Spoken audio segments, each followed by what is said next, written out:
power of this technology goes so far beyond what like the typical like table conversation about VR gives it credit for. You know, like we talk about it as like a useful tool or an immersive, fun experience, but what we're talking about is like truly transformational. It should be perfectly possible to trick your brain into any experience if your brain can already do that itself naturally. So VR is almost like taking that ability for our brain to generate any experience for us and like putting it in our hands, which is wild. Man, that's something in the history books. People are going to look back and be like, yeah, 2022, 2023. That's when education, after hundreds of years, finally upgraded. We're in a strange time where our physical worlds are intersecting with our digital identities, and right now is a time to kind of determine what you want that to be. Once you have full body tracking that works well and it's frictionless, right? Meaning it's easy to do. Yes. It's a whole new, it's not a game changer, it's a whole new game. So maybe there will be some other people who would be curious to see what I'm learning, what I'm discovering, so to say. And that's how the Discover YouTube channel started. Oh, not really disco VR, Discover. Oh. Yeah, I feel bad when people ask me about VR, or they're like, what do you do? Like, all right, you asked, here it comes. I love VR, but I love going out and breathing fresh air. And not only was I stuck in VR for 10 days, I was stuck in one room because I was streaming, the same space. I didn't see the sunlight. I totally lost track of what time everything was. She dances with the robot. She does the first steps. She dances with that robot. She takes that thing off her face. I have the video. I'm holding it hostage. She takes it off her head and she says, I gotta have it. There are a few moments in my life I can remember very vividly. The day I got married, the day my kids were born, the day Facebook announced that they bought Oculus is one of those days. I was making chili. I've been in a lot of gaming communities, and the VR community is by far the best community that I've ever been involved with.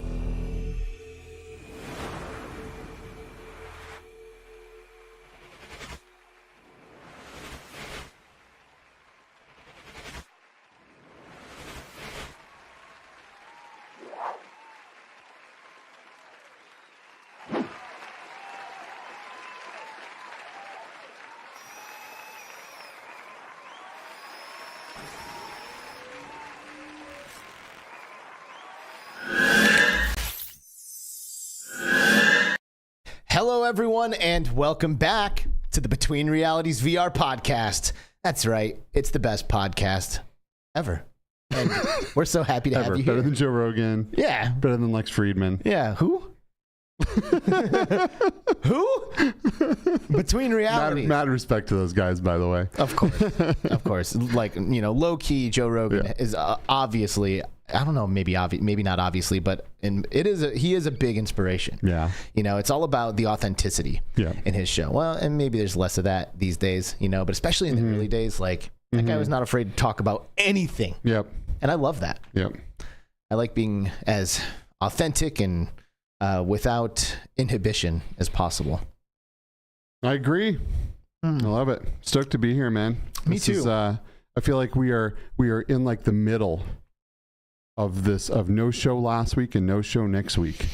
So don't remind me. I know. So I'm really digging being here with all you people right now. Thanks for coming. Don't really remind me. Hello, everyone. Welcome to the show. My name is Alex. I am one half of Between Realities. The other half is sitting next to me. It's Skiva. Hey. What's up, dude? What's up, baby? How are you? Doing good. We're on the heels of the weekend at Game On Expo, which we'll dive into here in a few minutes. Yeah. Talk a little bit about our experience there, but I will say that it completely wiped me out, and that this past week I've been just useless. It destroyed me. Completely useless. Yep. But it was a great weekend, and we'll discuss it a little bit more here in the near future. Oh man, this coffee's tasting good. It smells good. It's pretty good, I gotta say. Shout out to Qcreator, or Nespresso, or whoever the hell made your machine. I don't know. Keurig made it, and you were drinking Illy. Illy Intensio roast, and it is delicious. Is that the my acronym favorite coffee for I love you? ILY, Illy? I don't know, but I do love that coffee, so I'll take it. I do love it. I will take it. It is good. Yeah, it's, Classy Grandma dropping a super chat right off the bat. Yo, thank you, Classy. Yo, I'll give you one of these, baby. You're the best. I'll give you one of those. $10 super chat from Classy Grandma says, "Oh, I've missed you guys. Love you so much. Whoop whoop." Whoop whoop indeed, Classy Grandma. Thank you for being here. Thank you for your donation. And also Laszlo 216, Cleveland Heights representing, joining the Between Realities crew for another month of dedicated membership. Thanks. We appreciate you guys and all your support. And where it's not required, it's always appreciated. Yeah. Yeah. Exactly. Love you guys. Never required, always appreciated. Yes. And always put to good use. Yes, absolutely. We haven't squandered a cent. No. Right? No, definitely not. That the hookers and blow did not count. I mean, we assumed you guys knew that's what we'd be spending it on, right? No, it really has helped. It's helped with equipment. You guys know the drill, right? This stuff isn't necessarily cheap to do, all by our lonesome, and we typically don't take sponsors most of the time. So yeah, we've got some friends and allies out there, including Upload VR, who we're proud to say we are official correspondents of. You might be catching this episode on the weekend for the replay crew over on uploadvr.com as they share our episodes to the front page each weekend. And if that's true, then amazing. Great. And thanks for being here. Thanks for being into Upload. And thanks for just being a general VR homie, right? Yes. Also, you can catch the audio version of our podcast on your favorite audio podcast platform, whatever it might be, and even the video version in other places besides YouTube, which is pretty crazy. Yeah, you can get us on Spotify. You can even get the video version on Spotify, but you can just listen to it on there. Google Play Podcasts, iTunes, all of that stuff. Go check it out. And while you're thinking about all this stuff, please subscribe. Just take a minute and click that button, and it'll make our day. Imagine anything else in life where you could just click a button and it just made someone's day, right? Yeah, I mean, okay, yes, you would make our day. You will make our day. Like and subscribe, hit the button. Classy Grandma dropping another $5. Classy, what the hell are you doing? She said, no lie, I am very honored to know you guys. Aww. Listen, the honor is all ours, okay? It's ours. We are honored to have you and everyone else here in our amazing Between Realities community. And for the love of God, somebody else donate so Classy Grandma can put her wallet away, right? Classy, we're not trying to do this to you, girl. But we appreciate you, and we will always cherish any contributions.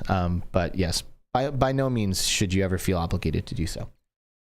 Got some great people here in chat. I do want to say hey to Mickyberr that I see in here. Mickyberr. Mickyberr. I always just read it and it looks like Mickyberr, but it's pronounced Mickyberr.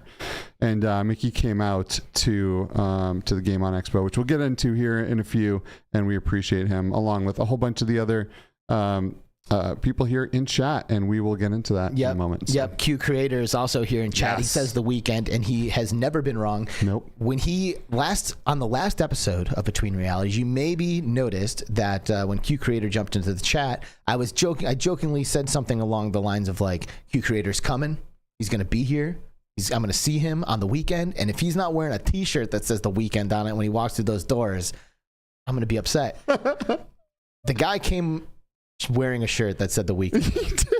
Like, I don't know what else to do. He absolutely did. I don't know. It was so epic. I know. He's just like, boom, epic. here it is, weekend. I was like, wow, look at you. The real deal, Qcreator. Yeah.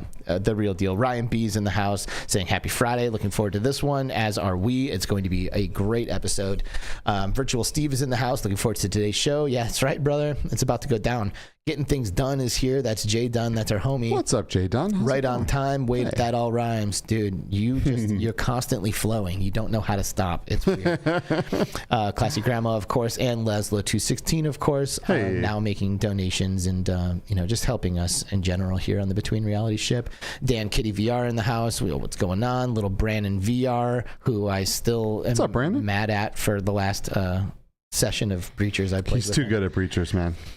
Yes, he's really, really I good. refuse to take responsibility for my losses while I was there. I feel like it was all. I had trash teammates. Yep. You know, Brandon was hacking. There was lag. Yeah. You know, I don't know what it was, but it wasn't all of because those things. he's better than me. I promise you. Not at all. VR Spry Guys here. What's up, yo? And Recycled also here. Up? Hello. Good what's to up, see guys? you. Red/Ace. That's Peter. He's our dude with the haptic glove. Yeah. What's up, Peter? In the wake of our haptic glove episode from last week. Heck yeah. Heck yeah. I just can't get enough this right. You know, right after that, I booked a ticket to Massachusetts.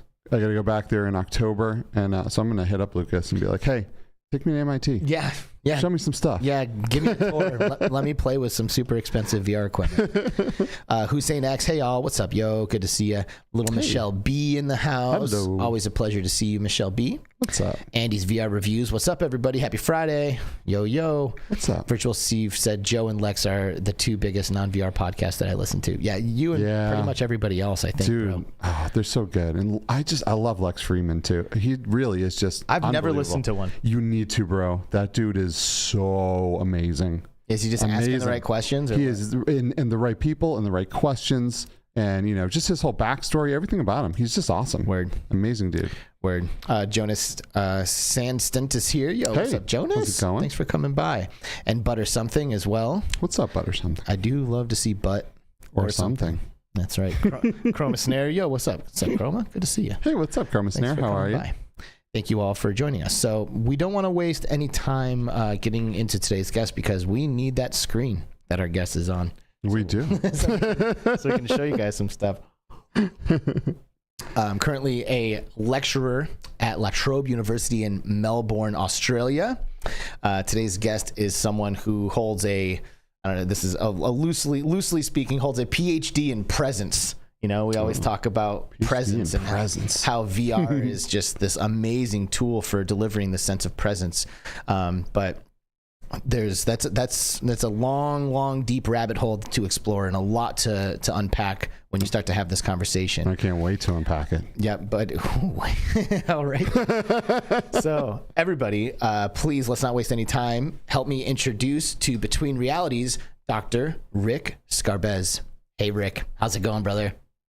Hey, I'm doing great. Fantastic to be here. Thanks for the invitation. And I'm loving the community that you guys got going in here. I'm stoked to talk about some stuff. Thanks, man. Thanks. We do have a pretty amazing community. You know, we've got Delicious sneaking in here as well. And plenty of other people who, of course, love to catch our show, even when it's not live. So we're really excited to have you on to share some of your perspective in this emerging landscape of virtual reality, because we're all obsessed. I don't know about you, but we're all pretty obsessed with it. A little bit. Pretty obsessed, a little bit obsessed. Now, I do have to say, before we say or do anything, Rick, you're the very first line here in the chat. It's not the very first. They refresh. You can't see the oldest ones. But my currently oldest line in the chat is from you, Rick, and it says, "Thanks, I'm preparing with a Midwest emo playlist." So apologies in advance if I'm not interesting, instead very emotional. I love Midwest emo.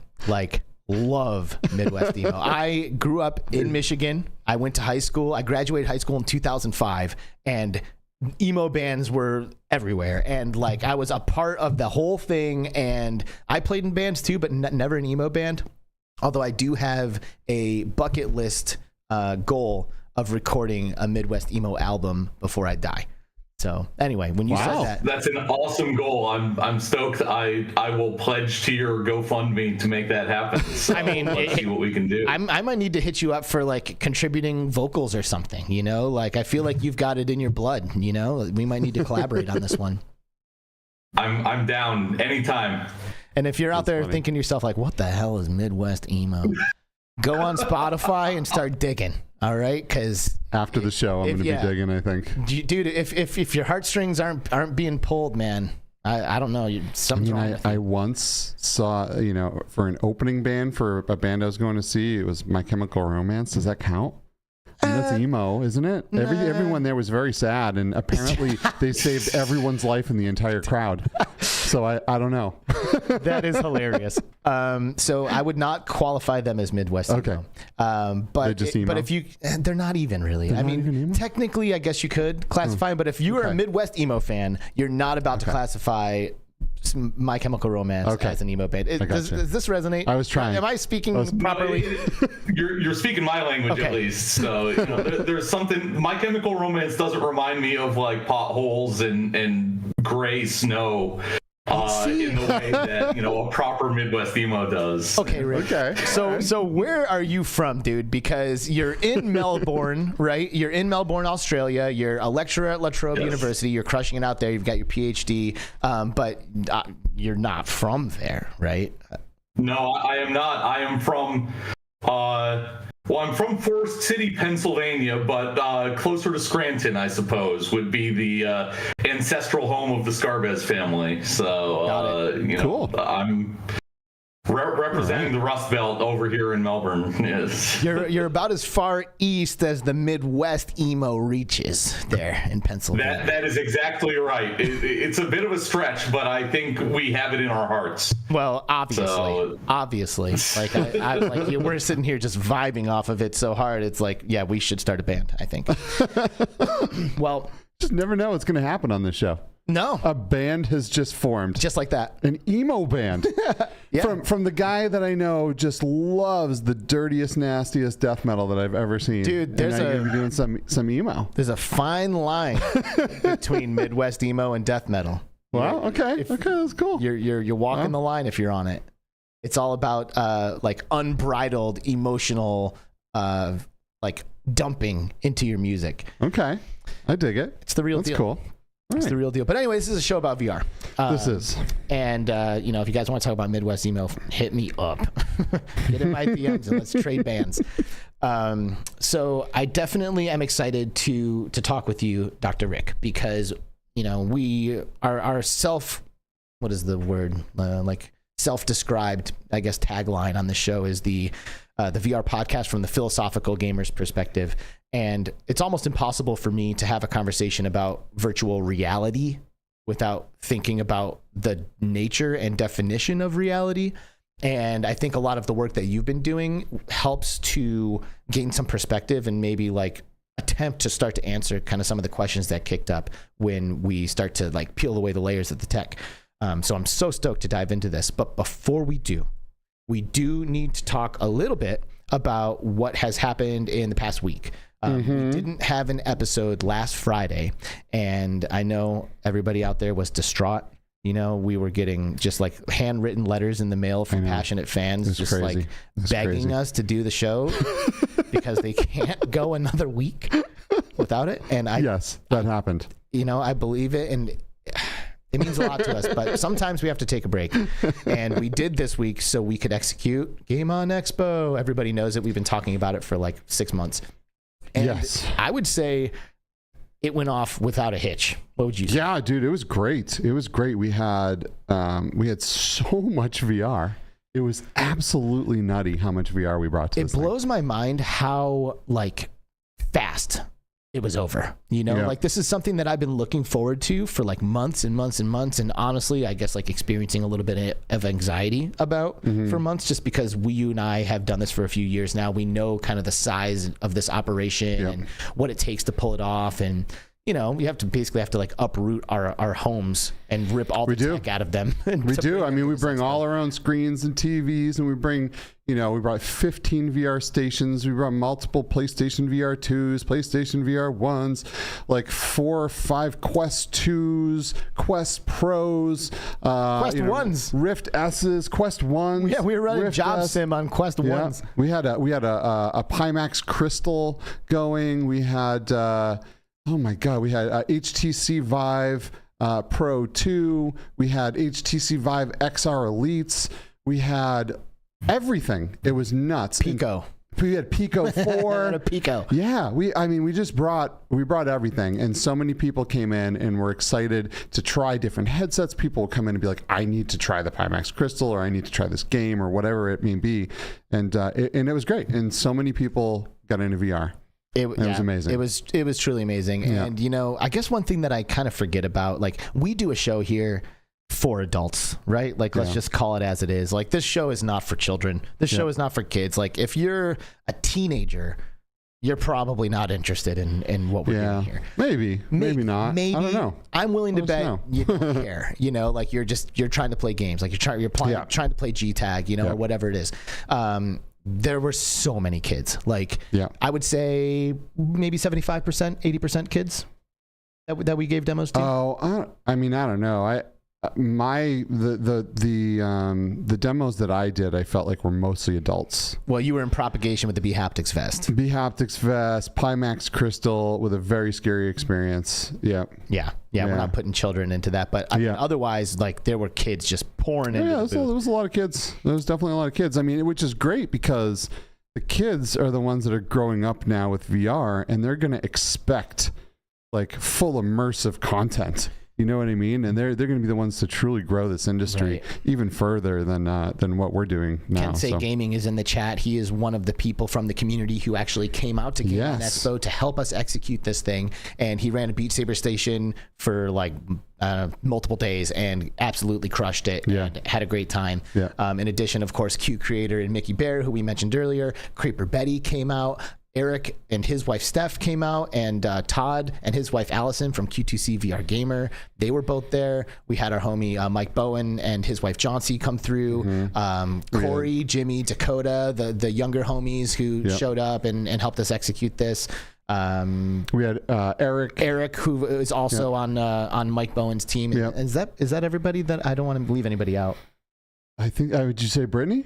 And of course, my wife Brittany, who cooked and prepared food for us for the whole weekend. Which is so clutch because when you're at these things, first of all, expo centers have garbage food and they charge $1 million for anything. And your wonderful wife prepared food for everyone. No one went hungry this whole time. Everyone ate very well, and it really gave us. Yes, even the vegan guy. So it just gave us all the fuel we needed to pull this off. This stuff. You know, we were pulling 14-hour days. You know, you got to come in, you got to set all this stuff up. You have to give everyone a good experience, but you also have to keep everyone safe. And when you have 15 people crammed into a space, so many things can go wrong. You know, we have a couple of very scary experiences where people were doing their first VR experiences in very high-end headsets with very high-end PCs that had no idea what they were in for. And you got to watch people wobble over in certain directions. They don't know that they're moving through space. People, sometimes they try to run. Like, you got to be on it, and you got to make sure everyone's safe and no one gets punched and kids don't go running across the room. So it takes a lot of energy for 14 hours a day to pull something like this off and have no one get hurt. And I think the only semi-injury we had is your wife Brittany got punched pretty hard. Brittany got smacked by a controller pretty hard. There was somebody playing against on the Pico 4 and they were just in it, like fully in it, and she got smacked on the back of her shoulder. She walked away from it, no serious injuries, didn't break the skin, but that is like the only moment I can think of. And it did get a little wild from time to time. Like there was this one kid who kept coming in, he was like getting wild with all of his experiences, and he was playing pistol whip, literally sprawled out on the floor. Like he's playing pistol whip on his back, like barely peeking up to shoot while he's laying down. Really interesting. Yeah, very interesting. Very interesting. And speaking of the games, like I think we did a great job curating the game list this year. We had for the PlayStation 2, we were showing Synapse, Horizon Call of the Mountain, Switchback, and Zombieland Headshot Fever. We tried Star Wars. Turns out that's not a good experience for a demo. Yeah, it's not. It's not. But of course, Beat Saber was rolling. Propagation VR, Five Nights at Freddy's, Pistol Whip, Demio, Walkabout Mini Golf. Demio and Walkabout. Yep. Those were our sponsors, by the way. Shout out to Walkabout and Demio for sponsoring the Game on Expo and providing their game for us to show everybody there. Richie's Plank, Real VR Fishing, Job Simulator. HTC was also a sponsor, but donating all kinds of hardware. We got to show Yuki MR and give people like really cool MR experiences, as well as like one of those HTC headsets was just shredding the whole time in Beat Saber. Yep. The whole time. And those wands, those Vive wands, they're old, but man, you can't get a better controller for Beat Saber. It is really good. It allows you to like flow through your wrist a little bit more than the touch controllers where you're like all the way up in in it. You know what I mean? Yep. So anyway, that's Game On Expo. Yep. It was a great time. We pulled it off. I can't believe how fast it went. Like we just showed up, set it up, jammed it out, broke it down, left, and it was like, holy shit, that's done. Like, wow. I know. I can't it was believe crazy. It was nuts. Pretty cool, huh, Rick? Yeah. Very cool. I just want to make a couple of points following up on that discussion. One is like props to wives. Props to wives, bro. Yeah. For real. That's good stuff. Good stuff. And I definitely relate. Great job avoiding injuries with that many headsets and stuff going on. Injuries or equipment destruction. Yep. When I was at the University of North Carolina, Chapel Hill, about 10, 15 years ago, we used to run VR demos all the time. And that was, equipment that you couldn't get, usually equipment that was wired to things. And we had a faculty member who will go unnamed who did our demo once and thought it was really cool and came back and did a full running leap off the plank to see what would happen. And we wished he didn't do that. Wow. But, and we did have Richie's.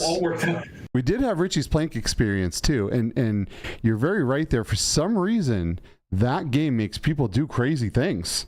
Right? Immersion overload. Bro. Yeah, it really is. They become so immersed that they just feel like they're awake in a dream, and now they can do whatever they want, and they just go for it. Yeah, luckily we had someone spotting every single person walking that plank. We brought a real plank, obviously, right? We made it a little wobbly to freak people out, but we had someone there with their hands on everyone's shoulders. Pretty much just waiting for someone to do something dumb, right? And there was one Beat Saber controller that met a table. Yeah, there was. And I think the haptics died in it. Yeah, I think so. Have we tested it since? I have not tested it, no, but we might have lost the haptics in one of those Quest 2 controllers. RIP controller. Yep. That's a bummer. It is what it is. It is what it is. Yeah, but it was great. It was great. We introduced a lot of people to VR. A lot of people went out and bought headsets, whether it be PSVR 2, whether it be Quest 2. We even had someone that was like, yo, I'm buying a crystal, a Pimax crystal. I'm buying, like a rig like yours. I'm buying a haptic suit because we zip people up in haptic vests and everything, right? And people were into it, man. And some people left and spent a lot of money. Yeah, so for sure. And cool. And before we move on, I do want to share there was just one moment that really stands out to me from Game On Expo, and it was watching Todd interacting with one of the kids who came into the booth. I'm gonna guess he's probably 10, maybe 10 years old or so, and he was in a wheelchair, and he was playing Job Simulator and doing the mechanics scene in Job Simulator where you're in front of a car and you're pulling stuff out of it and grabbing things from the shelf and just replacing the battery with a potato and stuff.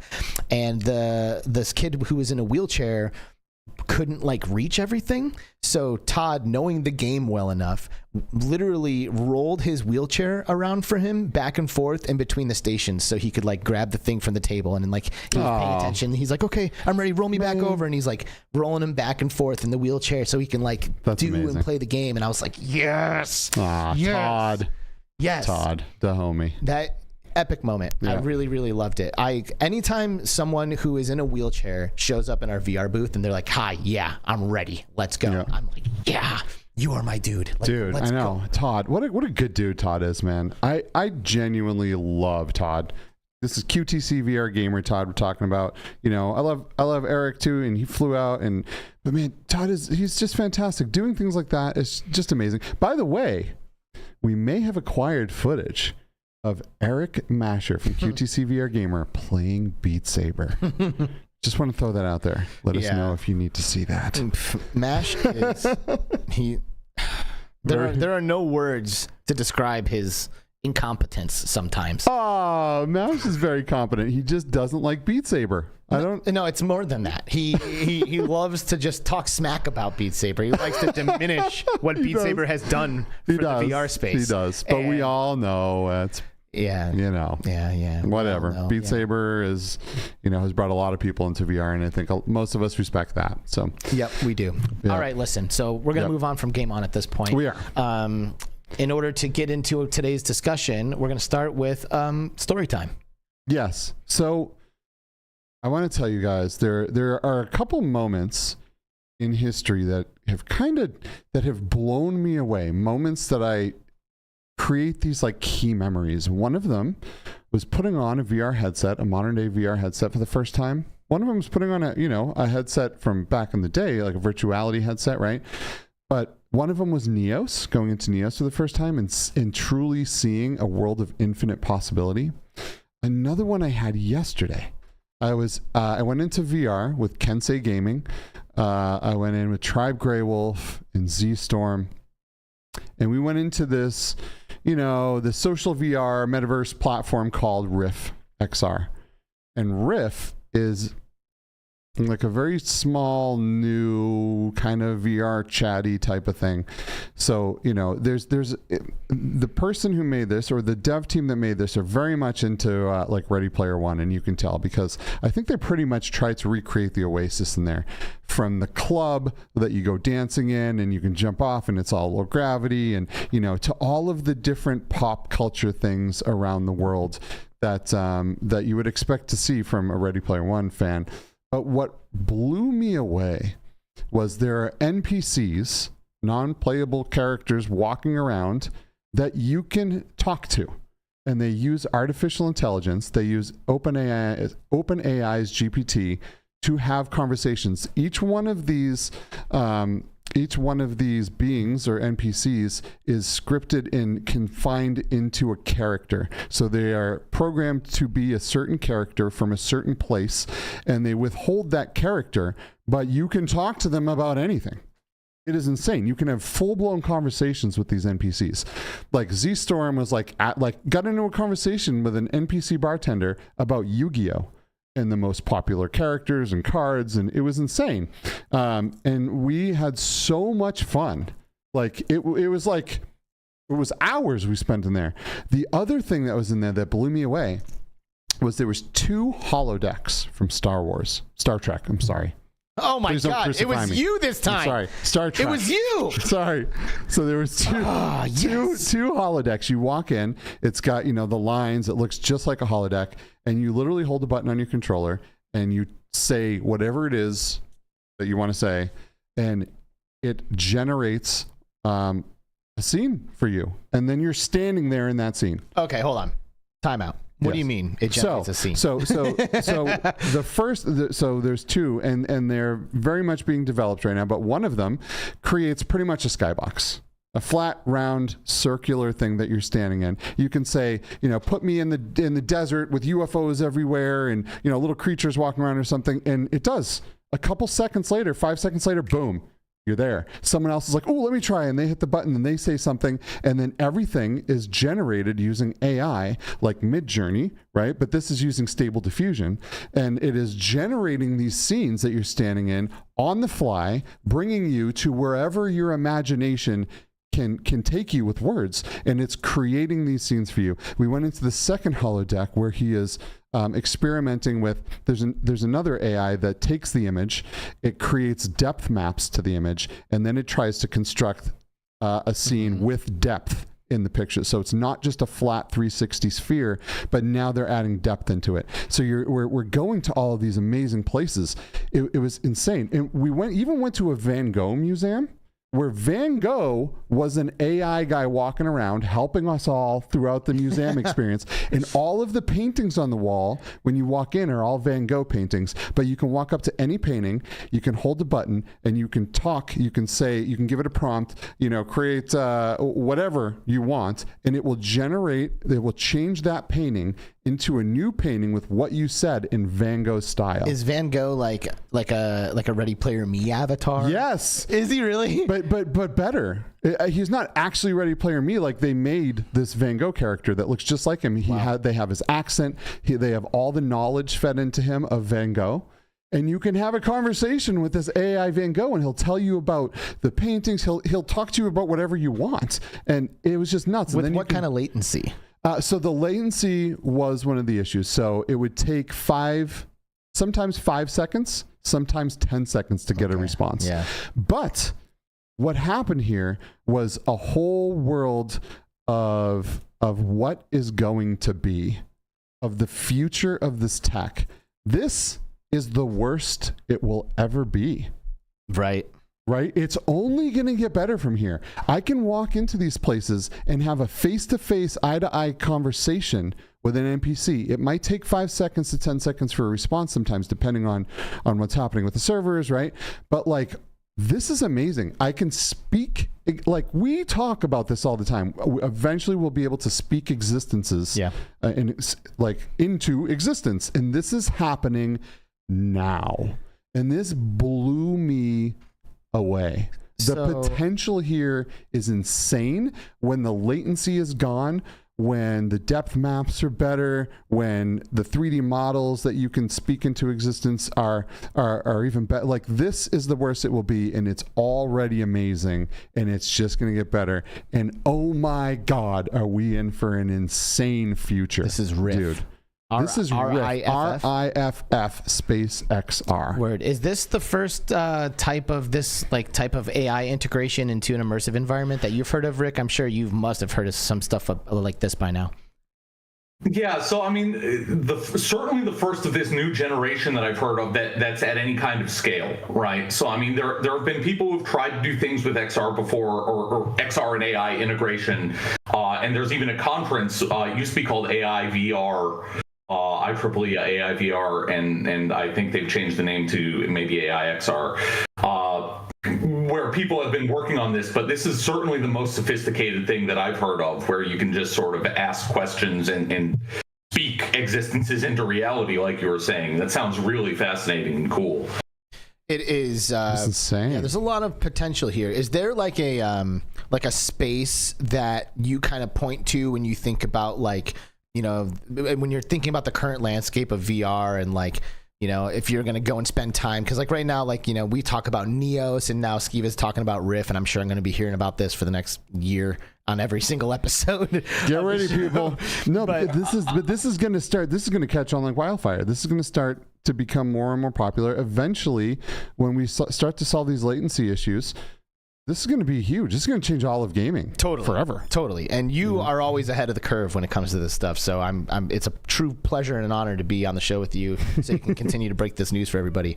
But yeah, Rick, is there like an environment or like a certain way that you interact with VR that you kind of think is like the gold standard in terms of starting to immerse yourself in these kinds of things? Yeah, I mean, I think I go with really the most popular stuff is largely really a really good introduction. It doesn't give you everything, right? They do some things well, right? Like, you talked about Beat Saber a couple of minutes ago. Like, Beat Saber is fantastic for getting people into VR, I love it. Right? It's like best in class, I think, for sort of embodied interaction, which is one of the things that I think VR is really good for. Mm-hmm. Right? So like, VR isn't the right tool for every problem, perhaps, right? If you want to think of it that way. But if you want someone to feel their body and be aware of their body and interact using their body, something like Beat Saber or something like Pistol Whip is really fantastic, or something like Super Hot I enjoy a lot. I really like well, I mean, at the time it was the Google Sketch product that I'm forgetting the name of, which is not Google anymore, has since been open source. Where you Tilt Brush? Tilt Brush, yeah. Tilt Brush, thank you. Yeah, now it's Open Brush. I really like that for making people aware of sort of what is possible with VR, but I think this is even a step beyond that, because you don't necessarily need to have artistic abilities to create these realities. You can just speak them into existence. It's really cool. Rick, you've been researching VR since 2005. Is that real? Like that is real. Yeah. What does VR research look like in 2005?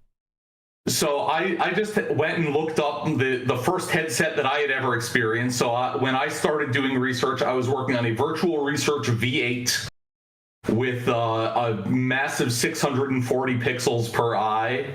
You know, wow, pretty high def. At the time was pretty cool. And so this was at the University of North Carolina at Chapel Hill. So I started my PhD research there in 2005 and took sort of a long and winding path through that research, you know, but it was really led me to where I am now in terms of what I think is important in virtual reality. So at the time, and even today in the research field, people tend to look at characteristics of the hardware, things that can be measured, right? So it's like, is more latency worse than less latency? Yes, it is. Are more pixels better than fewer pixels? Yes, it is.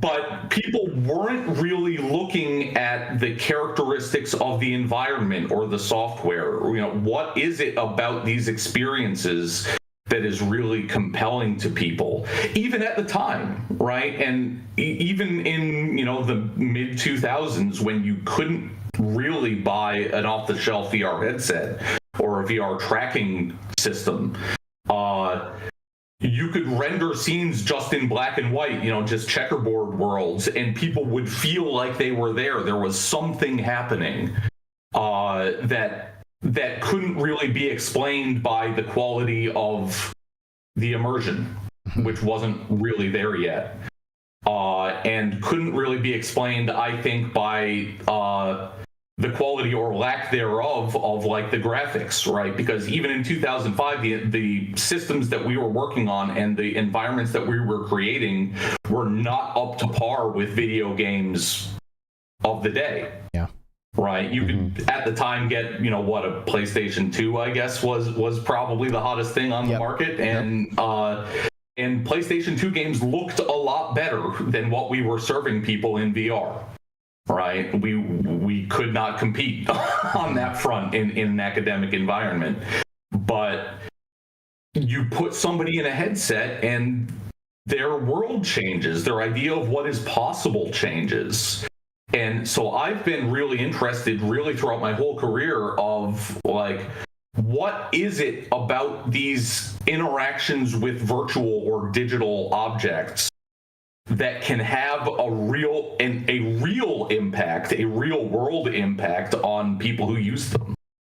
Well, and see, like, this is the thing that blows my mind is, like, you know, to your point, like, seeing is believing with this technology. You know, like, people aren't changed before. Like, you could tell me all day that my life is going to be changed by putting this headset on, and I'll be like, yeah, cool, whatever. And then it's only when I put the headset on and experience the thing that I'm like, oh, whoa, okay, I feel you. So, like, how are you coming to this conclusion in 2005, like, when these types of experiences aren't there? Like, what is it about VR that hooked you? Like, how did you realize that this was going to be important all the way back then? I mean, I don't know if I realized. I'll give a little bit of, like, my journey into VR, and maybe that'll make sense to somebody or help clarify it. I wasn't certainly on the cutting edge. I came into a program that already existed and sort of hopefully stood on the shoulders of giants to get there. I was a huge video gamer of all sorts, you know, going back to childhood. You know, I'm a child of the 80s. We had a Nintendo when it came out. We had an Apple IIgs in the house, playing whatever I could get my hands on at the time all the way through. Nintendo fanboy for years, you know, got a PC, did lots of network gaming, played a lot of Quake, played a lot of Diablo, you know, played a lot of World of Warcraft. So, like, all these things sort of led me to VR. When I started grad school, I thought I wanted to be, like, not a video game developer, but like to study video games. How are people impacted by video games? That's what I thought I wanted to do. And sort of parallel to that track of video games and computer games, I read a lot of these books that people of our generation read, right? Like, about VR and about the possibility of VR. So, like, Neuromancer and particularly Neil Stephenson's Snow Crash was like a big inspiration to me. When I got into grad school, University of North Carolina, Chapel Hill, I was working with Mary Whitten and Fred Brooks, and they had a research program in virtual reality. And I said, I want to work on the metaverse, right? I want to build a platform where people with different types of devices can have a shared experience, right? That was what I thought I wanted to do. That was my pitch when I walked in the door. And I was sort of told, like, that's too big a problem. You probably can't do that for a PhD, maybe bite off something that you could actually digest. But like that was what I wanted. So it was a combination of sort of video games and Snow Crash that sort of led me into VR. And then that was actually the first time I tried it when I was a candidate, when I was visiting UNC Chapel Hill. I did the pit demo, which is sort of the original version of Richie's plank experience, right? So it's like you walk out on a plank and you feel like you're on the edge of a cliff. And I was like, this is wild. Like it's barely interactive. Like it kind of looks bad, right? Like but certainly by modern standards. But there's something real here. This is affecting me in a way that, you know, Final Fantasy or whatever didn't affect me. Like even that offered something else, right? So like these AAA video games, they offered a lot and they were better and perhaps are better in some ways for delivering certain kinds of experiences. But to make me feel like I was somewhere else is not something that I had ever experienced before. So that was a game changer for me. That was what really solidified my decision that this was research I wanted to do. Plausibility illusion. Yes. What is plausibility illusion? So that is the idea. So there's a guy named Professor Mel Slater. He was originally at University College London and is now in Barcelona. One of the big presence thinkers, probably the presence thinker of, maybe ever. Had the original presence questionnaire in some of his research and was trying to investigate sort of like what aspects of a virtual reality experience would make someone feel presence. That was in the late 90s, right? Mid to late 90s. Over the following 15 years or so, lots of people talked about presence and lots of people came up with different questionnaires to measure slightly different aspects of virtual reality. Fast forward to 2009, I think, and he comes out with a paper in which he proposes place illusion and plausibility illusion as subdivisions of presence. He says we've been confused, essentially. People mean different things when they say the word presence. It's not useful in an academic way, right? Like it's become sort of a buzzword. Which I sort of more or less believe is true, right? At least, again, in the academic literature. I think we know, it's like pornography. You know it when you see it, right? That's the idea, right? So when you have a presence experience, you know what presence is. But I find it unlikely that we can give somebody a questionnaire and get them to rate a bunch of things on a scale from 1 to 7 and be like, yes, this experience is better than that one. Yeah, or I felt more present. Because, at the end of the day, I guess we have to, do you have a definition for presence, how you define the term?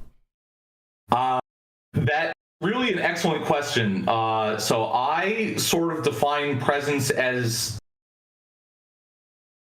the experience that the virtual is real, right? The sensation, maybe, that the virtual is real. But that's sort of my off-the-cuff definition. So Slater, with place illusion and plausibility illusion, was trying to be a bit more precise, a bit more academic about it. So he was saying that this feeling of presence, that different people mean different things, and it's a little bit squishy and a little bit vague. Let's make part of it the feeling that you are in another place. That's place illusion. And that is based on the immersion of the system, the hardware characteristics of the system. If I move my hand, can the system track my hand? Is the system aware of the different things that I'm doing? Mm-hmm. But then plausibility illusion was really a new concept, and it's a fairly basic concept. So you could legitimately say, why weren't people doing research into this sooner? but it's the idea that the experience you're having is realistic. It makes sense. The things that the virtual characters do, the things that the virtual objects do, are not necessarily realistic, but plausible, right? Because you can have a fantasy world, right? You can have a science fiction world. So things may not behave realistically, but they might behave in a self-coherent fashion. You know, when I'm in a... Go ahead. Yeah, when I'm in a VR experience, like the act of being in the VR experience, that feeling of presence is very like palpable. You know, like it's there. Like yes. I move my hand, I see my hand, I'm like, whoa, there's my hand. Like that is a true sense of presence. But like you mentioned that you've been a gamer your whole life, as have I. In fact, as you're like naming the games that you played throughout the year, I'm just like, yeah, dude, that's my guy. Those are good. That's my guy. You know, and like I've played countless hours of all of those games, like World of Warcraft. And when I think about my memories of playing World of Warcraft and like where I was and what I was doing, I don't see myself sitting at a computer desk. I see the world that my character was involved in. Like all of my memories are attached to what existed in the virtual and nothing about what existed in like my room. Like there's a can of Mountain Dew there and I'm in my chair, you know, like that didn't exist. That's not my memory. My memory is running through Zangarmarsh and killing dragonflies or whatever it is. So like, is that presence? So this is where it gets a little, I'm going to try not to be too academic-ish about it, right? So I would say it is a partial presence or a form of presence, right? So the idea is that presence happens when you have place illusion and plausibility illusion. When you have these two things together, you get the traditional experience that we would call presence. In World of Warcraft, in Azeroth, you know, you might have the plausibility illusion part of it because they've designed this world really well. Things happen in a realistic, plausible way, unless you like glitch the system or something, you know, something goes wrong. But like the world makes sense. There are magic powers, but they have rules. Right. And we all agree that these are the rules. Exactly right. So you would have that part of it, but you wouldn't necessarily have the place illusion part of it, or at least not very much of it, right. I would argue. Because when you turn your head, you don't see more Azeroth, you see your Mountain Dew. Right. Right? So, like, that's what VR gives you above and beyond what, like, traditional video games would give you. Totally. And the thing that I love, and this is kind of leaning into the like Socratic, like Platonic logical line of thought, is that like if we can say, oh, well, VR is absolutely more present than World of Warcraft, then that implies that we know the true essence of presence. Like somewhere within our psyche, we understand true 100% present moment awareness. You know what I'm saying? Yes. And I think that's beautiful. I really think that that's what it is. I think presence is a very visceral experience, right? And so I tend to come down in my more recent research is that we shouldn't. So not that it's not a valid object of study, right? Like we can study presence, we can think about it, we can say you did feel presence in this instance, what made you feel presence? But in the aspect of like trying to measure it, trying to, you know, manipulate it in various ways, I think we need more objective constructs, I guess. So that was the direction that Slater was trying to go in, and I'm trying to go in with place illusion and plausibility illusion and embodiment illusions, things like that, trying to take a step back and realize that presence might be a bit too hard, at least at the current state of human history, right?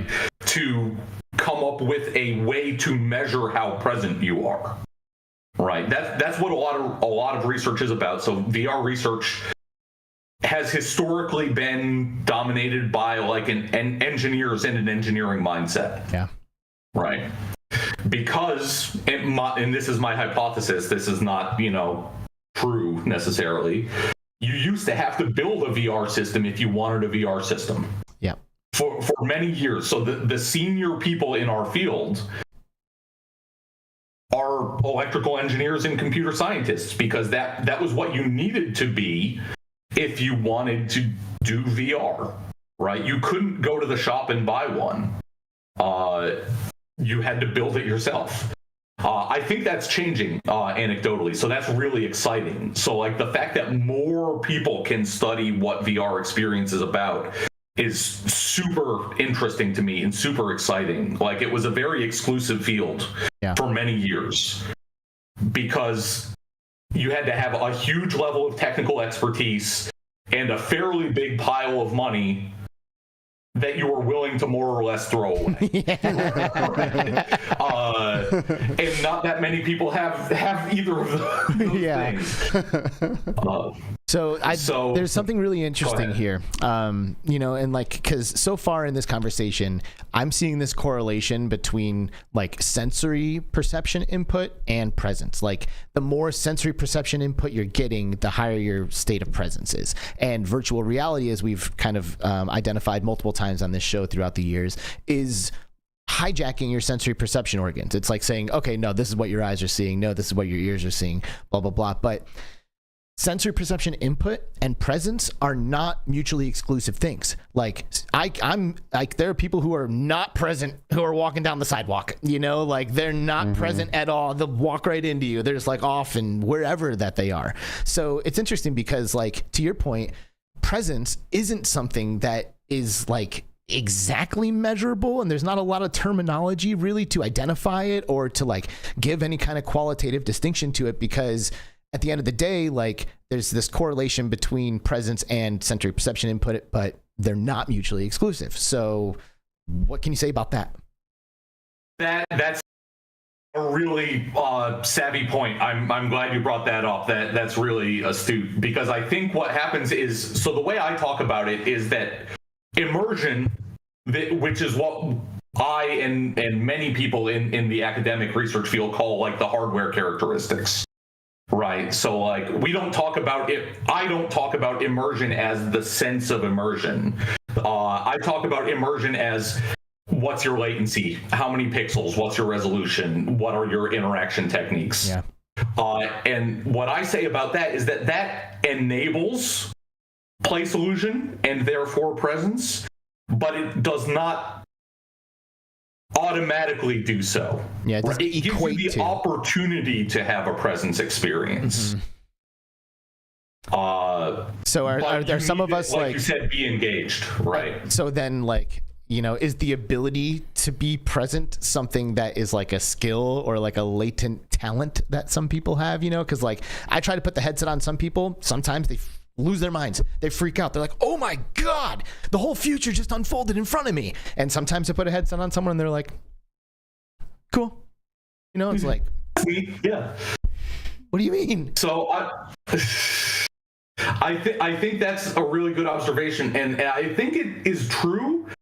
I think that's an aspect that has really not been studied. I don't have any data to suggest this, but I think that there's an aspect of there's probably a relation to mindfulness of you know, being present in the traditional sense, you know, living in the moment.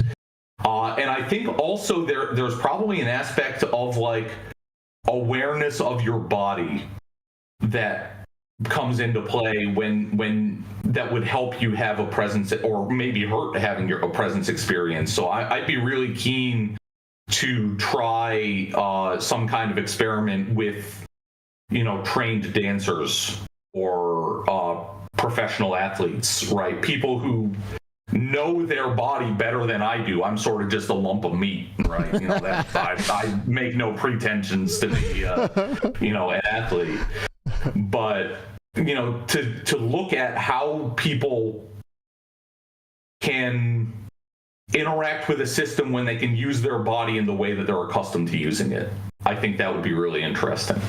Yeah, I get an incredible bump up in immersion when I'm using something like full body tracking, right? The more and when I'm wearing a haptic suit, right? So the more true to life, you know, the more immersed I feel. But also things like frame rate give me an absolutely insane amount of immersion. It's one of the reasons I love the Index. It's not necessarily resolution, because the Index doesn't have super high resolution, but what it has is 144 butter smooth frames that really make me feel more present than any other headset does.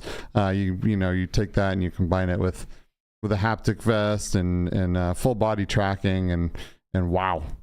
I mean, I'm there. Yep. So I've got a two-parter. All right. First, I'm going to say what in my opinion, and I know a lot of people this is going to be familiar to them because they tune in every week. But in my opinion, what the ultimate potential of this tech is, because I feel like we are right there in this conversation, and I would like you to respond to what I say, and then maybe give me what you think really is the ultimate potential. And we're talking about this feeling of present moment awareness, and to me, the pursuit of being present is a spiritual pursuit. It's a spiritual practice to learn how to become present, truly present in the moment, and let go of your thoughts and be here and now. And for a lot of people, it takes some serious stuff. You either have to commit to years and years of martial arts training, or you have to take hallucinogenic drugs and blast off to the edge of existence to have that feeling, and then you can come back and maybe retain a slight piece of it. But I think instead of martial arts or hallucinogenics, people even today, already right now, can put on a headset and instantaneously become present. They just put the headset on, they look down, they see their hands, and they say, holy shit, there's my hands. And they didn't say that when they woke up this morning. They didn't wake up, roll out of bed, and say, whoa, here I am. Wow. Whoa, I'm here now. And I think VR has the potential to do that. And I think that is a moment that transcends into the rest of the other aspects of our lives. It's not just this novel moment that you have and then you leave away. I think it's something that could profoundly impact your experience as a human. So for me, that is the ultimate potential of this tech. It's the ability to throw on a piece of tech and immediately have a spiritual awakening. What do you think about that? And then what do you think is the ultimate potential? That is awesome. I've never consciously thought about it in that way before, and that is so cool and so true, because you don't think about where you are and how your body works right on when you wake up in the morning, like you said. But to be able to throw on a headset and it really throws into focus kind of how amazing it is that anybody feels anything. Yes. Right? Yes. That's what I'm saying. I agree with that, right? I think that's really cool. So, I mean, anything else with respect to the potential of VR pales in comparison to having, a spiritual awakening. But not everybody is going to have a spiritual awakening when they put on a VR headset, probably. So I'll take this as a two-part answer as well, in terms of a more practical ultimate potential of VR, and then maybe a more philosophical ultimate potential of VR. On the practical side, I think it is going to, in the short term, transform teaching and training, especially for difficult and dangerous jobs. Yep.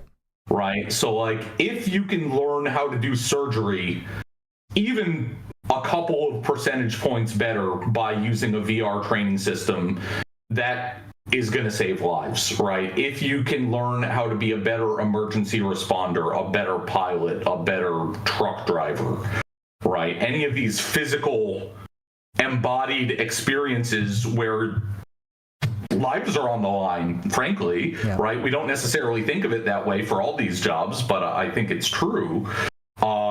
If you can get people to train in VR and that training is better and or safer than what they would have done otherwise, that's a huge win.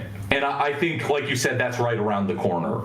That is not something that we have to wait 20 years to see the benefits of. We could start seeing the benefits of that totally now. In fact, when I was in Orlando for ITSEC, which is the International Training and Simulation Education Conference, I think is what it stands for, it's a heavily military influenced conference for technology, and it was my first one. And the company I work for makes a haptic glove that the Air Force uses to do virtual cockpits and cockpit interactions. It has force feedback and vibration in it, so it's a really compelling and high level haptic interaction while still being ergonomic. You can still use your hands comfortably.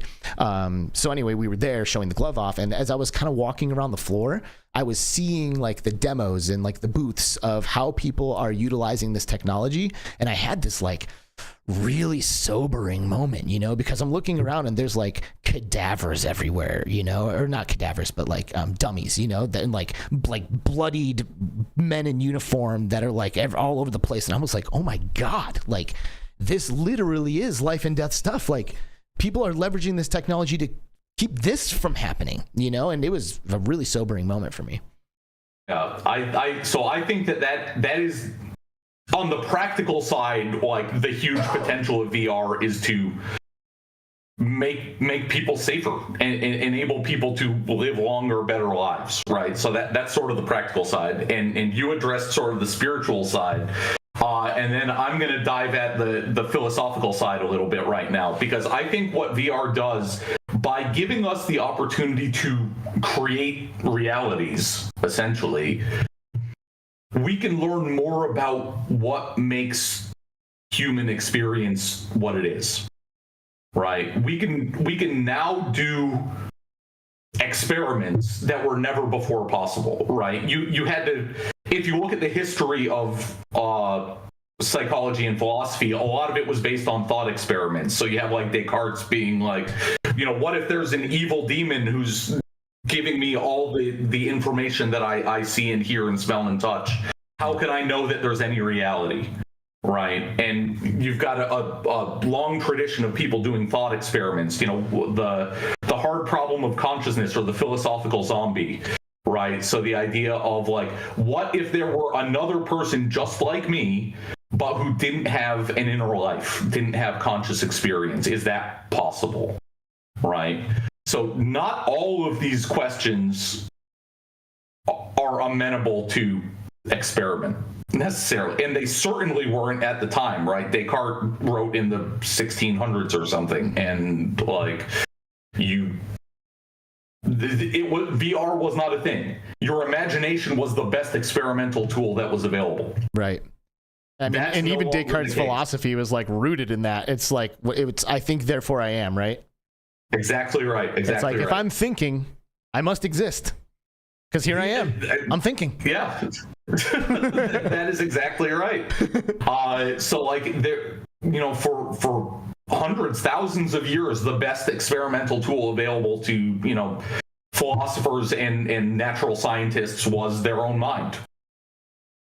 We can now investigate some of those claims and thoughts and ideas with VR, right? And see not necessarily the truth. We may not ever get to the truth of like, are we living in a simulation or whatever? I saw that in the chat. Yeah. But what can we learn about our experience of the world, of the real world, by studying how people behave in a simplified, created world?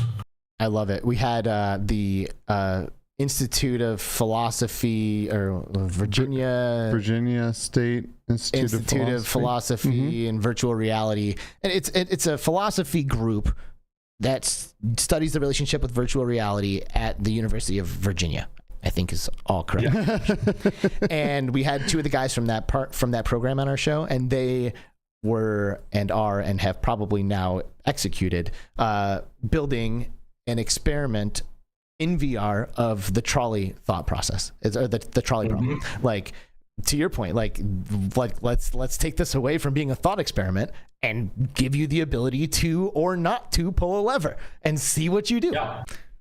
Boom. Yeah. There it is. We're running it. And, you know, do different people do different things? Are there aspects of your personality that correlate with the decisions that you make when you're put in these situations, right? Does it make you, you know, a better or worse person? Yeah. Right? To having these experiences in virtual reality.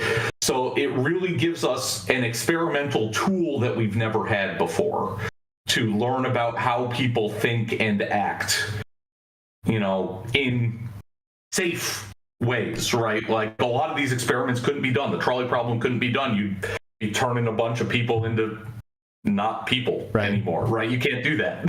You can't do that experiment. Or the Stanford prison experiment, right? And so that's a famous example of a thing that has been replicated in VR. And there remain ethical concerns, right? So that there are still people who disagree. Is it ethical? Is it safe to make people think that they're imprisoning other people or torturing other people, right? These are themselves interesting ethical problems, but you can see what people do in this environment without harming real people, right? Other than maybe the person who's wearing the headset, right? So yeah, I mean that's a conversation I love to have, which I'm not going to right now, but I do love to have that conversation. So then, on the topic of ethical concerns and dilemmas, because right now it does seem like we are in a point in this technology where the stuff that you're talking about right now is 100% possible. Like I just said, Virginia Philosophy Labs built the damn thing. You know, it exists. So there it is. It happens. But I don't know. It probably wouldn't have been possible during the virtuality days, right? Mm-hmm. So somewhere between virtuality and now, the technology has like hit that threshold where it's like good enough, I guess, to be used for these types of things. But to your point now about like some ethical concerns, like, the technology is advancing faster than our ability to get ahead of any kind of ethical or moral dilemma that might arise as a result of using the tech. And I'm wondering, from where you're sitting, what do you think is like the thing that we should probably get on? Like, what's like the biggest ethical concern right now in terms of our adoption with this technology as a species? Oh, wow. That's a great question. I think the answer that comes off the top of my head is that I think we don't know, and this would apply maybe to video games as well, right? I'm not about to say that like playing video games makes you violent. That is not true. That has been debunked in multiple studies, right? I'm not making that claim. But whether there is any sort of like ethical harm to the person doing these things, not necessarily that it's going to make you go out and commit crimes, right? Like, that's not what it's going to do, but like, is there a desensitization or moral damage to a person? And I think it's exacerbated in VR versus, video games, right? Grand Theft Auto is one thing, but if you strangle somebody in VR, does that hurt you? Does that cause damage to your psyche? Yeah. Right? And I think it probably does. And you can say it's just a video game, no one's actually getting hurt. Well, the person who's getting strangled isn't being hurt. Right. But you might be being hurt by participating in that event. Well, let's say you were. Let's say there's conclusive evidence that you are indeed being hurt by that experience. Now what? Like, you can't ban it, right? No, I think it's very unlikely. I think it's. I mean, I'm not a politician. I have no policy making chops. I think it's just you've got to make people aware, and maybe that's PG-13 ratings for virtual reality. It's like, this may cause you to damage your morals, right, by participating in this, right? Because that's the interesting aspect of all emerging technologies. Like, every new thing that comes has with it this latent ability to hurt us as much as it's able to help us, and like TV, this was a conversation when TV happened, like, oh, what if it displays images in the home that you don't want the children to see? Same with the internet. Oh, what if they get into chat rooms and start getting targeted, by predators and stuff? Like, it happens, but the internet goes on. We're not getting rid of the internet. We're not getting rid of TVs, so like, it's like, what can we do? Yeah, that's a good question. So I've told the story about how I once got into Blade and Sorcery and grabbed an NPC and cut its throat, and I had to take the headset off, and I was like, whoa, what did that just really kind of messed me up there for a minute, right? And ultimately, I got over it and I played more games and it was great. But at the Game On Expo, for example, there were these little kids that came in and they're like, yeah, we have a Quest at home and we play Blade and Sorcery, and and we love like all the different ways we can kill people. And do you think there would be any kind of is it easier to kind of mess with someone's mind in these types of experiences if they're a lot younger, if they're like a 5-6-year-old kid compared to a grown adult that has already had established their place in reality and knows the difference between good and bad and all of these things? When you put them in a highly immersive environment and let them commit murderous atrocities. Yeah. No, that's actually really interesting, and there's been work not about murder, about more pleasant memories in young children from Jeremy Bailenson lab at Stanford, the Virtual Human Interaction Lab, I think it's called. And they did some work. One of his graduate students did this work. Forgive me if I'm forgetting which one. It might have been Grace On, who's now at the University of Georgia, but I feel bad for not remembering the paper. But they put children in an experience, a VR experience. They got to swim with dolphins, I think, dolphins or whales, that have this magical, impossible experience. And subsequently, they didn't remember I put on a VR headset and had a VR experience where I went swimming with dolphins. They remembered I went swimming with dolphins. Yes. It seems, based on my understanding of the research, which is admittedly not perfect, that certainly younger people and maybe people with certain types of mental health disorders, right, or may be more susceptible to not being able to draw the line between a virtual experience and a real world experience. And I don't know enough to answer this question, to make policy to address this question, but it is certainly true that this line gets blurred. Yeah. And is that a good thing? No. Maybe not. Like, yeah, probably not. No. Not with commercial applications, at least, right? Like maybe if it is swimming with dolphins, it's fine if you remember that you went for a swim with dolphins if it's not real. But if you're slitting someone's throat, probably not. So that's a difficult problem. Yeah, it's interesting, man. And at the end of the day, I ask these types of conversations to a lot of our guests, or I ask these types of questions to a lot of our guests because I personally want to have like some kind of like solid picture as to like maybe something I can be a champion for or focus on or like get ahead of or try to prevent like certain doom from taking place. And I really don't know if there's anything that can be done, to be completely honest. Like, to your point, awareness, right? And like, that's what we try to do is just like have the conversation, at least make sure that everybody's like aware that this is more than just fun and games. Like this is going to change the world. It's going to change what it means to have a human experience. And it might be wise to like maybe be careful a little bit and to like potentially think about some of the ethical and moral dilemmas as soon as possible, rather than like getting slapped in the face with them and then like trying to dig ourselves out of a hole. Yes.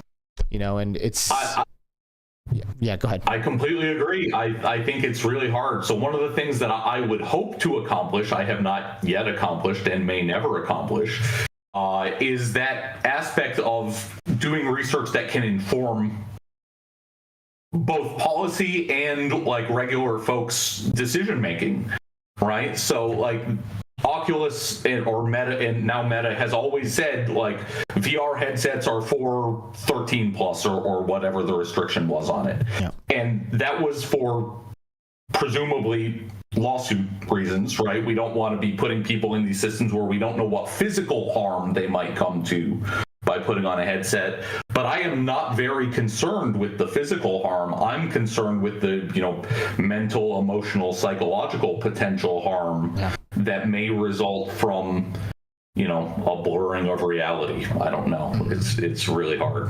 Mm-hmm. So, I think everybody here understands what this this technology is capable of, you know, and I think we all understand the nature of this technology, and obviously we're all adopters. We all use it, we all love it, we think about it, we talk about it, we're very much bought in. But the large majority of the humans on this planet are not. You know, like it's still somewhat niche, and you know, a lot of people by now have heard about VR. Maybe they've tried a Quest 2 at a friend's house and done a little Beat Saber here or there, which wasn't even the case 2 years ago, you know, so like we're doing pretty good. But what in your opinion are like the primary roadblocks that are like preventing the level of adoption that we're talking about here?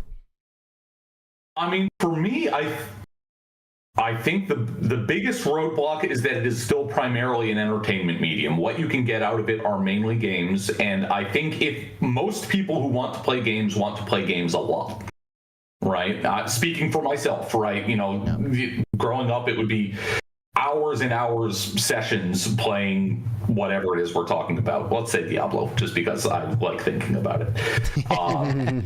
And if you're going to sit down for a 4, 6, 8 hour session, you probably want to be sitting down, for one example, right? So like, as long as the primary audience is sort of gaming and gamers, I don't think it's a more compelling use case necessarily than a PlayStation 5, right? Like it's different. It gives you a different kind of experience, but it is a more niche experience. It is not the experience that everybody wants to have in their leisure time, right? Like not everybody wants to, you know, get sweaty playing Beat Saber for hours, right? They might just want to sit down and play Call of Duty or whatever they're into, right? What is preventing, I think, the widespread adoption is that frankly, it needs sort of applications that will enable it to be used for work and learning and education, right? I've seen this anecdote somewhere, I forget where it came from, so it may not even be true, but the killer app for like the personal computer wasn't Doom, it was Office. Doom came later. You bought the computer so you could have Office, and then you played Doom because you had the computer. Totally.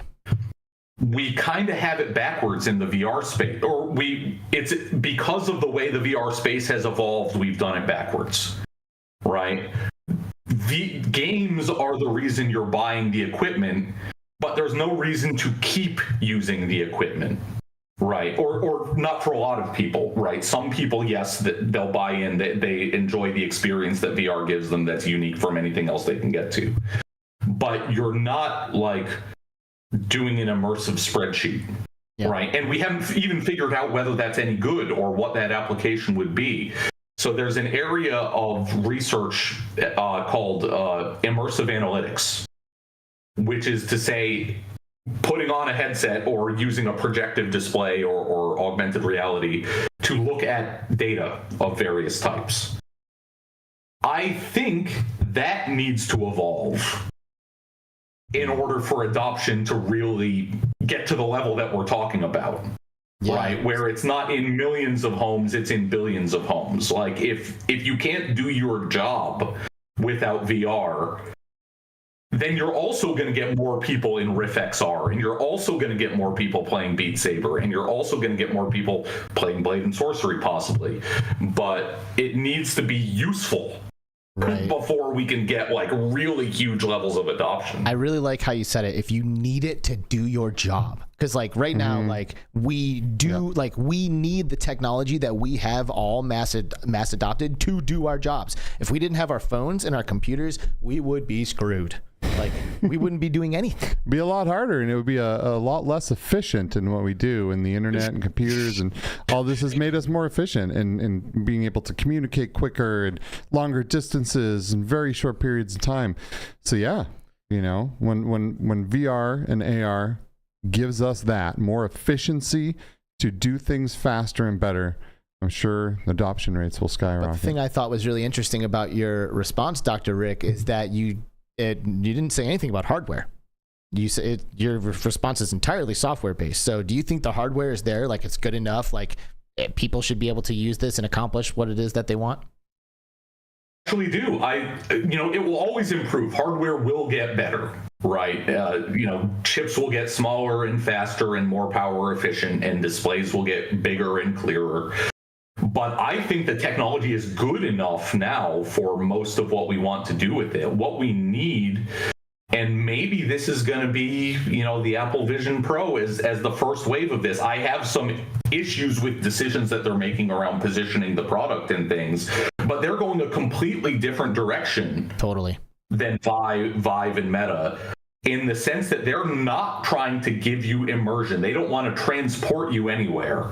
They want to give you a workspace that exists where you are, right? So I don't know if they're right. I don't know if they're going to be successful. Obviously, very few people have any idea what the tech actually looks like at this point. But I think it's a totally different strategy, and I think it is a necessary strategy to get VR to sort of VR, MR, XR to sort of huge levels of adoption. We need to see if this can work for work.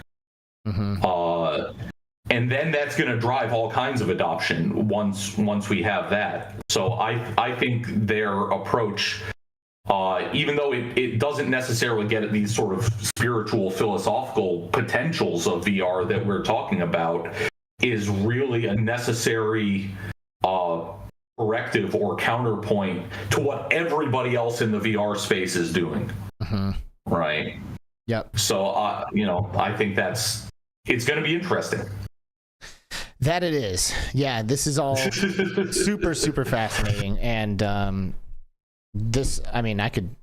we could do this forever. I could just sit here and we could just keep peeling away layers of the onion and just getting closer and closer to the middle of it. But we should probably start to wrap it up, sadly. But I do want to give you just one more opportunity here, Dr. Rick Skarbez from Trobe University, to just give us one more thing. Obviously, I've been kind of controlling where this conversation's been going this whole time, but is there anything that is important about VR or important about what you're doing at Trobe over there in Melbourne at 7 a.m. or 8 a.m. or whatever time it is for you now on a Saturday morning, by the way? Thank you for joining us early Saturday morning from the future. Yeah, thanks for coming from the future. It is already the weekend here, so. Well, no, it's the weekend here because Mike Newton said it was at the beginning of our episode. But otherwise, you are correct. So anyway, I just wanted to bounce the ball into your court one more time, kind of before we start to wrap this up. Is there anything that you want to talk about? Anything that you want to bring up? Anything that's important that we should probably know about you, about what you're doing, or about VR in general? I guess we'll see where this goes. I didn't prepare a pitch. Yeah, so I'm Rick Skarbez. I'm at LTU in Melbourne. If anybody wants to talk VR research at any time, you can find me on any platform on things that are probably on your screen. It's Rick Skarbez. I'm the only one. So if you find a Rick Skarbez somewhere on the internet, I assume it's me.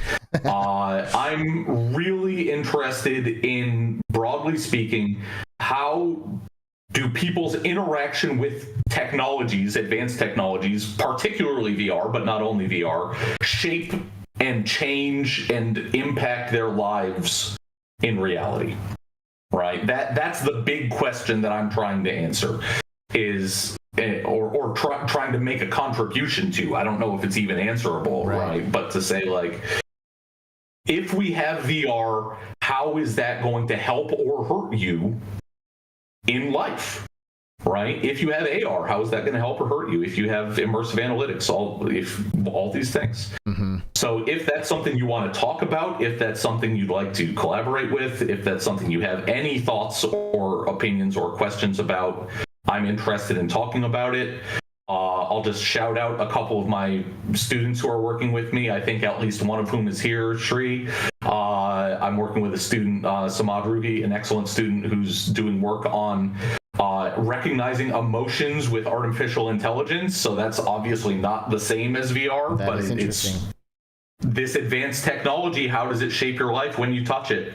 Right? That's really, so I'm all in that space. I'm happy to talk about it with anybody who's interested. Just reach out. I love that. Yeah, it's really interesting because something that I guess say sometimes is that, like, for me, like, playing games and gaming in general is a way that I really love to connect with others. And I've noticed that in VR especially, this happens in flat screen gaming too for me, but in VR especially, the sense of presence and the realism of the experience that we're having, like, I personally don't need to, like, have a conversation with you while we're having this experience together to feel like I'm connecting with you deeply. You know, like, I'm happy to just go into a game and be immersed in it and, like, have you be there with me and have us, like, not even talk about what we were doing today. You know, like, we just, like, bounce the ball back and forth, and I feel like I'm connecting with you on borderline a deeper level than one if I was sitting here extracting and exchanging information from you.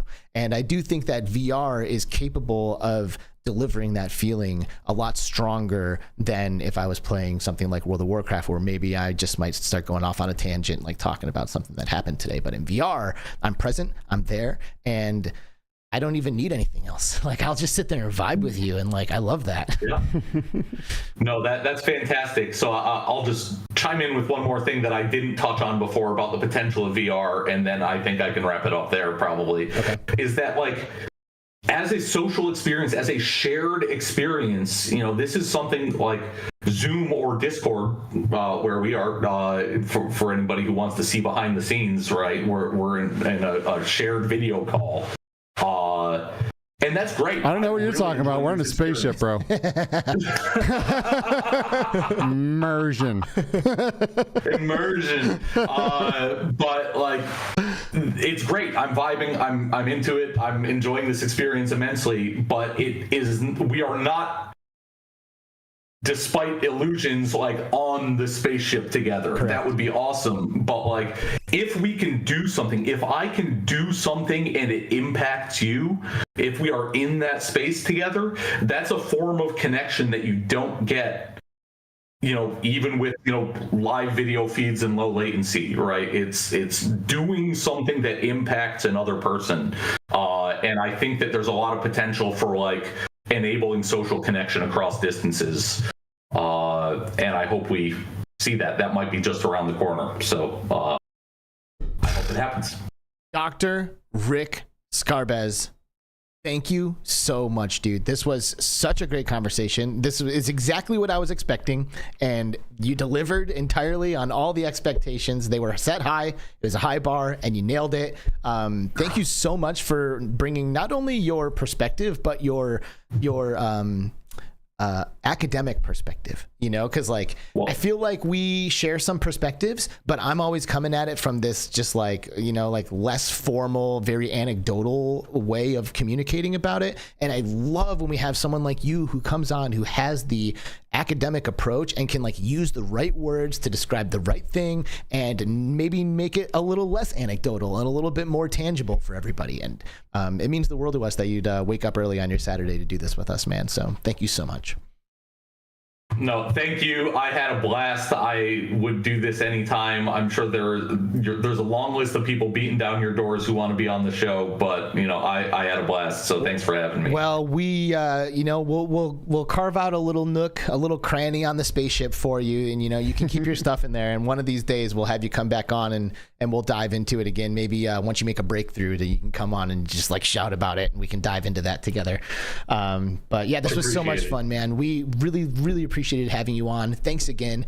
Everybody join us Rick. In saying goodbye to Dr. Rick Skarbez from Trobe University in Melbourne, Australia. Thank you, brother. We'll see you soon. Bye, Rick. Bye. Have a good one. And he's gone. There he goes. Just like that. That was rad. I feel like my brain had, like, a nice workout, you know? And I have that, like, post-workout, like, euphoria. I'm like, yeah, that's the good stuff. That's beautiful. That's beautiful. I love, you know, I love how many different types of discussions we can have, the different types of people that come at XR from different angles on this show, from content creators to game developers to people studying in academia. And I just think it's awesome, and it's so much fun, and I'm glad Rick was able to join us today. Totally. I mean, he's out there, like, literally pounding the pavement, yeah, like, figuring it out, like, trying to make a contribution to this like sea of unknown knowledge with this tech that's just emerging in front of our eyes. It's a beautiful thing. It is beautiful. Like we're not doing, we do what we can, you know, but we're not doing that. Like that's so epic, you know. It's so epic. So yeah, you're right, man. I love just the wide variety of perspectives and you know, like a lot of times we'll kind of ask similar questions to different people and get wildly different perspectives and thoughts, you know. Absolutely. Just like takes the conversation in different directions, and this is it, man. This is the good stuff. This is why we do this. It absolutely is, and it's not going to stop this week. You know, next week we are going to stop for a minute because I'll be at Gamescom. Going to Germany for the biggest, you know, video game convention on the planet, then heading over to London to see some of the homies over there. Shut up! But we won't. But when we come back, our next guest is going to be Daniel, who's the CEO of AIXR, and AIXR is the Academy of International Extended Reality. They do all kinds of things. One of the things they do is the VR Awards, which, by the way, I want to give out just a shout out to both of our companies. Impact Reality XR, who I co-founded with Jasmine and Eric Masher, has been nominated for Rising VR Company of the Year. Amazing. Which is amazing. Completely we're deserved. A finalist in this category. And I believe... Contact CI. Yeah. Boom. I submitted Contact CI for some awards in the VR Awards. Let me tell you something. Those award submissions, they are a pain in the ass. They really are not easy to do. Like, so many questions. Yeah. They want a lot of characters, and a lot of the questions are redundant. So you're like, how am I going to answer this again? You know? But here we go. And I managed to get through it. And we, Contact CI Maestro EP is a finalist in 2 categories out of the 3 that we applied for, which I'm happy with. Yeah, VR Hardware of the Year, and in good company on that list with like the Quest Pro, HTC XR Elite, PlayStation VR 2, a treadmill that was made for film and movie industry stuff and whatever. It's a good company to be in. And then also VR Enterprise Solution of the Year. Very nice. So it looks like we're going to be in the Netherlands we will come be year's end. In November, both in tuxedos this time.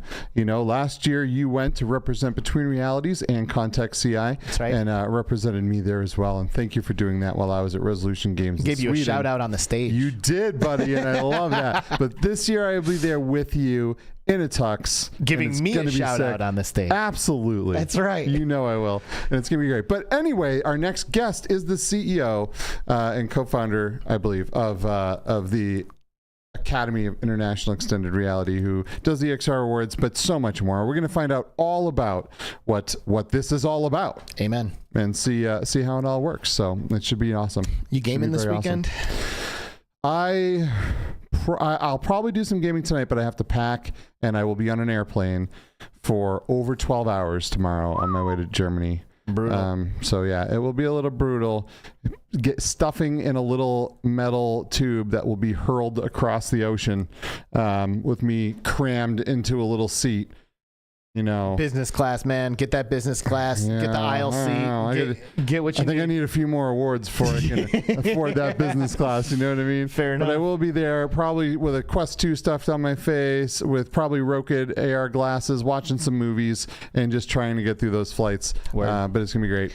So, well, you know, my wife is in Chicago for the weekend, so I've got the place to myself and some extra hours. So join our Discord server, linked in the description below, and check out the multiplayer section, because I'm probably going to be looking for some games. I am overdue on some multiplayer sessions. Nice. So join Discord. Ping us this weekend. I guess Skiva will be gone, but ping me this weekend, maybe even tonight. Rush home and we can jump into something. Maybe some good old-fashioned Population 1 even, you know? Like, it's been forever. But I think that about does it for this week's episode of the Between Realities VR podcast. That's right, your favorite VR podcast ever made in the entire universe. August 18th, 2023. Just another awesome one in the books. Anything else? I think that's it, man. I am stoked to get back to you guys in 2 weeks and be back with my VR fam. You will be missed, and I will be jealous. And we'll see you guys in 2 weeks for another episode of Between Realities with Daniel from AIXR. Have a good weekend. See you soon. Bye-bye.